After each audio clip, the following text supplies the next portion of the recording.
Going back and looking at the game on Saturday, just start with offensively, didn't execute at a very good level at all. Done a very poor job communicating. Lots of times had the wrong mic spot, declaring who we're pushing to on our points, running the football and in protection. Got to do a much better job of that. It's hard to have success if you don't understand who the mic is. Got to play faster on the perimeter. Got to do a better job of protecting the quarterback.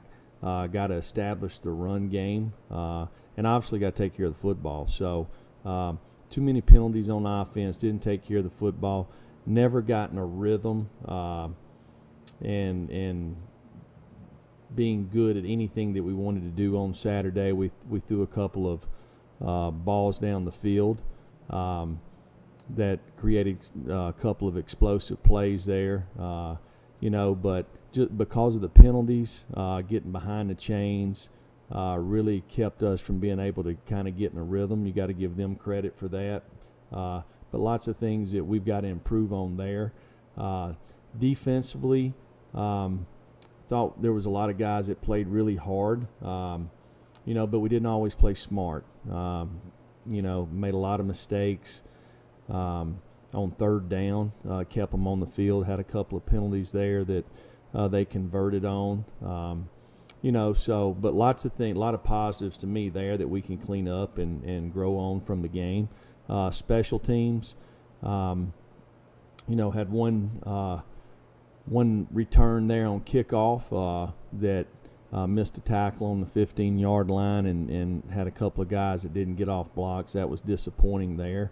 But lots of things that we can learn from this game to improve on. The biggest thing is it's no different week in and week out. Number one is you have to be able to take care of the football. Defensively, we did get 2 turnovers and a turnover on downs twice, so that was much improved there. But the most penalties we've had the entire season, and which is disappointing. We've got to work hard to improve that, and our kids will. When you look at Kentucky this week, Coach Stoops has done a fantastic job there. They're one of the best teams in the conference when it comes to running the football. They do a nice job, very creative in the run game. Use their quarterback running the football. They have a stable of running backs. A bunch of guys run the ball well there. They got an experienced offensive line. Defensively, they've always created issues. They've been one of the best defenses in our league for the last 3 or 4 years.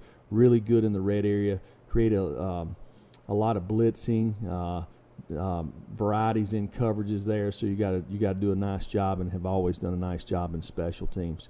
So just looking at this week, we've got to get back to work, and our kids will have a positive attitude, and we'll go back and do that. All right, questions, hit the raise your hand function. We'll start with Patrick Brown, then we'll go to Vince Ferrara. Hey, Jeremy, I was wondering what you thought of DeAndre Johnson's targeting penalty and what you said to him either after it happened or after the game. Well, first off, it was a bad decision on his part. He took 2.5 steps. The whole thing about really any defenseless player is if you can avoid contact and you see that, it's your job as a defensive player to do that. I've always felt like that this rule, there's probably inconsistency in the rule, and it's a good rule though, because it helps our game and it helps protect our players. But it is a tough rule to kind of enforce. There's probably been some inconsistencies in my opinion over the years, but I think that was DeAndre should have avoided the quarterback. It's pretty simple. He knows that. Jeremy, it looks like you guys have given up some plays from that slot position, the star nickel corner position. Can you talk about that and why what you expect more out of that spot? Well, it starts with we've got to play what we call. They converted 3 third downs, probably when we had the best call we could possibly be in. If you said this is the play they're going to run, then we would have said this is what we want to be in. We had that call called. We didn't execute it. So we got to do a better job of communicating and executing. That goes back in practice habits that we create throughout the week. All right, Blake Topmeyer, then Austin Price. Yeah, Jeremy, I was wondering who stood out in that Sunday scrimmage you guys had and how Harrison Bailey looked in that? It's really good. I think we took like 49 snaps, and Harrison took every one of them. So for him, that was really good because based off the way our fall camp went, he didn't get a lot of live action. We just didn't have enough plays for him to get in there and get going. So it was good for him. It was good for a lot of players. A lot of energy. So there's a lot of guys that, to me, that kind of stuck out. So we got to continue to do this and give these guys an opportunity to develop. And then also, why didn't Jerome Carden play on Saturday? I don't think I saw him out there. Yeah, we had, Jerome, Jameer, and Riley Locklear were all banged up. These guys took very little practice reps during the week. So he probably could have played, but we just felt like that at the time that it just didn't really fit in our game plan to get him in. Hopefully he'll be back and ready to go this week. Coach, you were talking about the helmet to helmet with DeAndre earlier and how that's good for the game. Do you think it's good for the game to protect defensive players with chop blocks? I mean, Elijah took what seemed like a pretty nasty one on Saturday. And then two, can you update us on Tamarion McDonald? Is he back? The one they called the penalty on excuse me, on Elijah.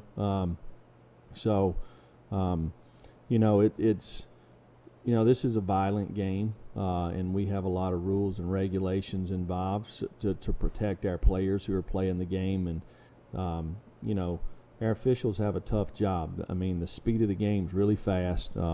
Most of the time on the quarterback, those things are reviewable so they can see it. But, some of these other things, it's hard to see, and I think the guys in the SEC do a good job and work hard to be good at what they're doing. Tamarion last night was the first time that he's really had any contact during fall camp, and I thought he was one of the bright spots of the scrimmage last night. So that was good to see.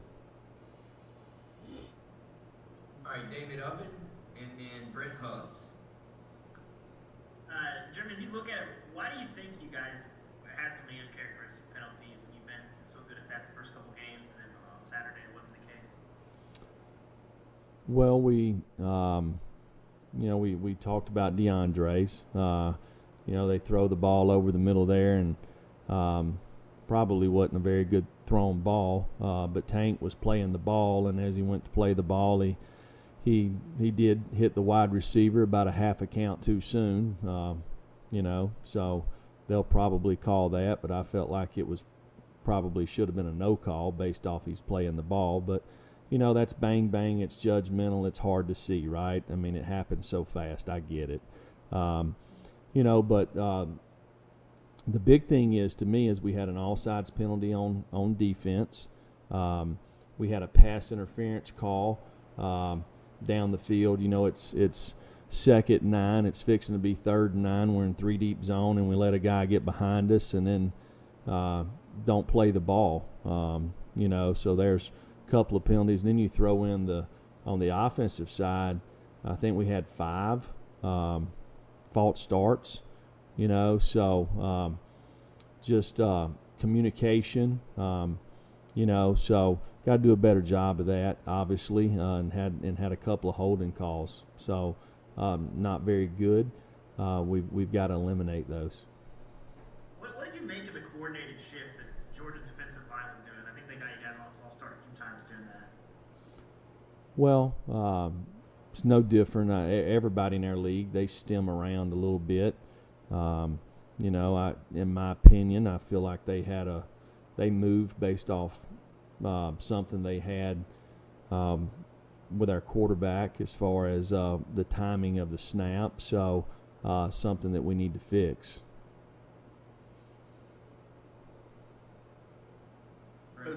Coach, you mentioned playing faster on the perimeter. What do you mean by that? Is that beating press coverage? Is that just being athletically better? And then secondly, why did you struggle to identify the Mike linebacker? To me, playing faster on the perimeter, it starts getting off the line of scrimmage. You kind of in the social media world, everybody loves to go to these camps, right? And everybody wants to watch wide receivers and defensive backs play press man. And you see all these wide receivers that take 5 seconds to get off the line of scrimmage, but they end up making the defensive back look bad. Well, you can't release like that. You better release really fast because the other team's rushing. In 7-on-7, nobody rushes. So we've got to release and get off the line of scrimmage and play faster out there for sure. And what was your other question? Just you mentioned the communication issues and started with struggling to identify the Mike linebacker. Was that because of their shifts, or were they giving you different alignments? Why was there an issue in kind of figuring out who the Mike linebacker is to adjust things up front? Well, it starts up front with the offensive line. Our center declares the Mike through the quarterback, and just a couple of times, just movements around. If you want to change the spot, you got to make sure the running back knows. And so got to do a better job communicating that. And it cost us on probably 4 plays in the game that were big plays. Go to David Pascal, then Teresa Walker. Jeremy, I know you got 3 weeks of film now to study when you're looking at Kentucky, but are they a hard team to kind of get a pulse on when they rush for 408 yards and lose a couple of weeks ago? And this past week, I think they had 157 total yards and won by 3 touchdowns. Well, they play good defense and really probably should be 3-0. If you look at them, I mean, they lost a tough one against Ole Miss, and I think we all saw what happened down at Auburn, the play that was reviewed there, but very easily could be 3-0. Have been one of the better teams in our conference for the last several years. They're committed to running the football. They believe in their plan. They're a physical team that's disciplined. They play well together, so it'll be a tremendous challenge for us. Do you think, I know Joey Gatewood got cleared right when Cade did. Do you think you might see more of Joey this week? Is that something you got to prepare for in addition to Terry Wilson? I think they're similar quarterbacks. He played a little bit this past week, so we have to be ready for everything. Coach, with the penalties and the play, how much of that is maybe attributable to the fact that your practices and some guys hadn't been able to practice as much as you'd hoped for over the last few weeks, and how much of that maybe was just Georgia? How easy will it be to maybe clean some of this up in a game week? Well, listen, we lost the game Saturday because Georgia outplayed us in the second half. That's the bottom line. There's been circumstances within our fall camp that we had no control over, but we've known that all along, so we have to find a way to adapt and improve, and our kids will continue to get better. The more we do it. This has been 3 weeks in a row that we've had our entire team, starting the week of the South Carolina game, with the exception of a few injuries, right? So we'll continue to improve in all of these areas. I think on Saturday, with the penalties, offensively with the penalties, we couldn't overcome the penalties. With the mental mistakes that we made on a couple of plays, we couldn't overcome that. And then you throw in the turnovers in the second half. It was too much for us to overcome against a really good football team. So, it's not what we want to be offensively. Defensively, again, we've got to eliminate mistakes. But we'll come back and go to work this week, and we've got a lot of character on our football team, and they'll work hard to improve, and we'll get ready to play Saturday. Gustavo and Ryan Cruz. Right, in terms of defense tackle, 27 different players had tackles. You see Henry Toto have 11 tackles his career high. How do you see the defense tackle, especially in Saturday? How did we tackle? Yeah, in terms of getting better. You see Henry Toto have 11 tackles his career high, 27 different players tackling. You see this improvement of the defense? Well, I really thought we improved this week defensively compared to the week before. But there's still we had a couple of alignment issues that gave them the edge and really easy plays there for them. They run a reverse, and we don't play cutback boot reverse. We're in cover 2. Our flat corner runs across the field. They gain 43 yards on that one play and then don't get a first down, but they get 3 points because of it. There's lots of things in there that Georgia done really well, and there's lots of things that we need to improve on that we probably could have made it a lot tougher on them too. And we got to fix those. So we'll work hard to do that this week. And in terms of Coach, I realize it's a team effort, but was there any point in the second half where y'all considered making a change at quarterback? And then why not on that decision? Well, Jarrett's our quarterback. He gives us the best opportunity to have success. When you got 1st and 20, it's tough to make first downs. When you got 2nd and 15, it's tough to make first downs. We didn't do a very good job protecting. We didn't play very fast on the perimeter. So it's the way the game goes, right? I played quarterback. When you have a lot of success, a quarterback gets probably too much credit. When you don't have success, quarterback probably gets too much blame. There's offensively, our struggle Saturday were not because of one independent person. It was a team effort. We understand that. Starts with us as coaches. To put our guys in a better position to have success. And then from a player standpoint, we got to own it, and we've got to do a better job executing. Time for a few more here. Mike Wilson and Brent Hughes. Yeah, Jeremy, before the season you said that you guys might wear black jerseys and then auction them off after the game to support local organizations. Is that still the plan for this Kentucky game, or is that something later in the season you guys are looking at now? Well, you know what? I learned a really good lesson as a head football coach. There's contracts within the people that do our, the apparel that we wear. It's something that our players and our staff want to do. It's something that we're not going to be able to do from a standpoint from a contract. But we're going to find ways within our organization to raise money to support local institutions. So we're not going to be able to do it this game, but Nike guaranteed us that from now on that we would be able to have black jerseys, black uniforms, and it's something that we've worked hard within our organization and our administration to get done. Last question, Brent. Coach, you said, and talking about Kentucky, their creativity in the run game. When you don't have a mobile quarterback, how creative can you be in the run game, I guess, from this perspective for you guys? And two, what are you guys getting out of Elijah Simmons that you liked in the first 3 games?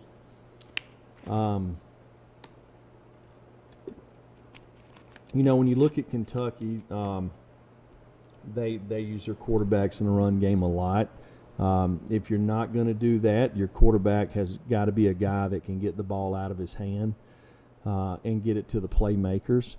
To do that, it takes all 11 guys working together to be able to do that. When you're talking about Elijah, he continues to improve. I think he's a guy that the more he plays, the better he's going to get. He really has to work hard about keeping his weight to where it needs to be so he can play more downs.